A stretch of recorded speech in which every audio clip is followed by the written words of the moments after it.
Ever since the three-point revolution changed the way modern offenses worked in basketball, we've seen less and less of the traditional center in today's game.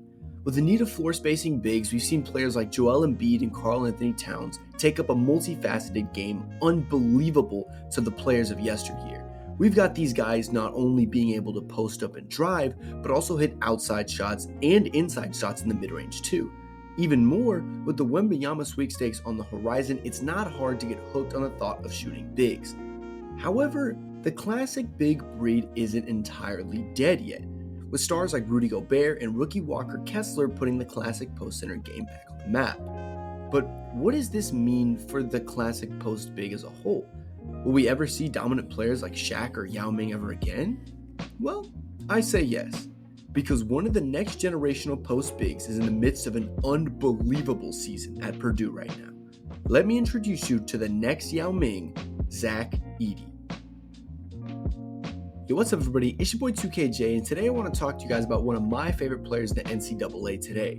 I believe Zach Edey has the potential to be a Yao Ming type player, as his dominance in college is unbelievable at the moment. He's doing some crazy stuff for Purdue right now.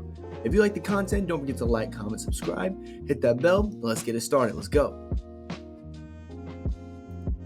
Hailing from Canada, Edey started off as just a consensus 3-star recruit playing at IMG Academy in Florida. You may have actually seen him play before and not realized it, since it was quite a while ago and he was actually pretty popular in those videos.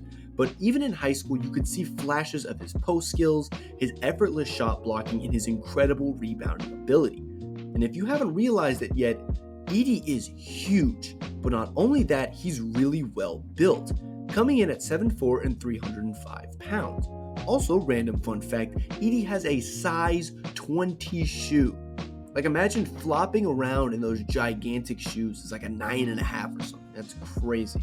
But back on topic, after graduating from IMG Academy, Edey committed to the Purdue Boilermakers, where he'd make an immediate impact as a freshman, coming off the bench to average 8.7 points per game, 4.4 rebounds, and 1.1 blocks to earn Big Ten All-Freshman Team honors. Even though it was a small sample size, only averaging around 15 minutes a game and coming off the bench, you could still see that with the keys to the offense and more starting time, Edey could potentially become a monster in the post. And that is exactly what happened. Now, his sophomore season, he would make the jump to the starting lineup, staying on his upward trend and nearly doubling his points per game and rebounds in only around 4 more minutes of game time. He posted career averages in every single category but one, going for 14.4 points per game, 7.7 rebounds, 1.1 assists, and 1.2 blocks in only 19 minutes, good enough to earn him the second team All-Big Ten honors. Through these 2 years, Edey showed incredible progression, literally getting significantly better every single year. Now, when I was talking about Brandon Miller, I said he was one of the best players in all of college basketball, but I didn't say he was the best. That honor would be reserved for Zach Edey, who was averaging an unreal 22.3 points per game, 12.9 rebounds, and 2.4 blocks on an unbelievable and ultra efficient 62% field goal percentage on twos and a 74% field goal percentage on free throws, which is a very, very nice bonus for such a tall player.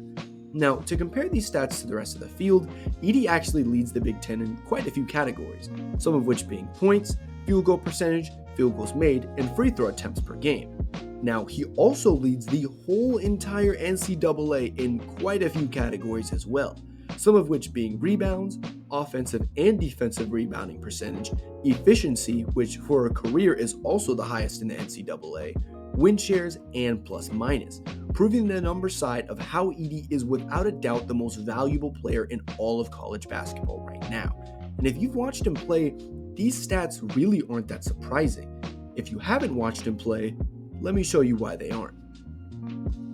For starters, Zach Edey has posted double-digit scoring in every single game so far this season. Through 29 games, he scored 20 or more 17 different times and has scored 30 or more on 6 different occasions.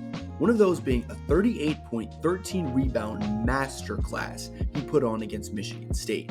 If you've seen this game, which I'm playing in the background, he was a man in a different class. Michigan State had no counter to his game at all. He scored with ease almost every single time he touched the ball, and even had more offensive rebounds than defensive rebounds, which is bonkers.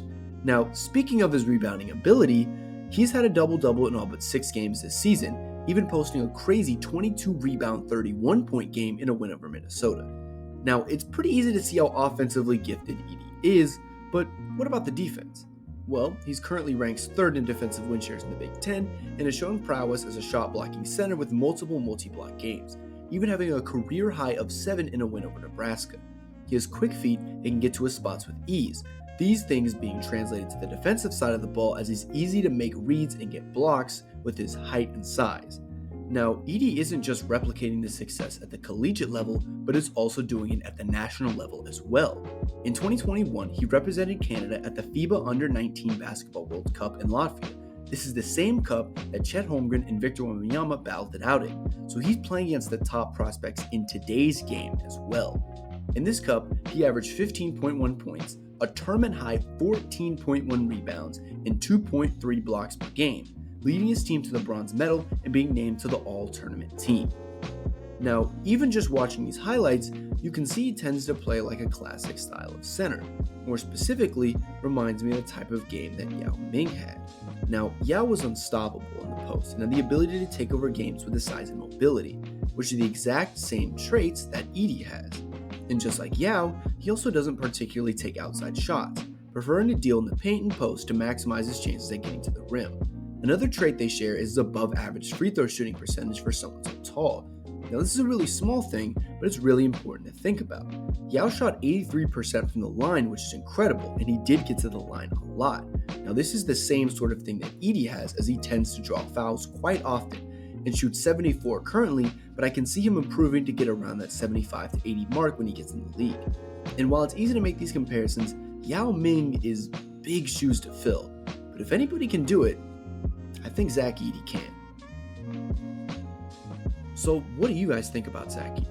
Post your thing down in the comment section below, but I personally think he's one of the more underrated players as a prospect in the draft scene right now. Obviously, we don't really know if he's going to leave this year or next year, but I do believe that if he leaves next year, he's going to be the consensus #1 pick. The guy is unstoppable. Just case in point, he can't be stopped at his position right now. And I think any team that really needs that lockdown center and wants to take a chance on maybe the next Yao Ming is going to get a generational type player. But obviously you'll have to wait and see. Thank you guys for watching the video. Thank you guys for liking the content. Take it easy. Don't forget to like, comment, subscribe, and I'll catch you on the next one. Peace.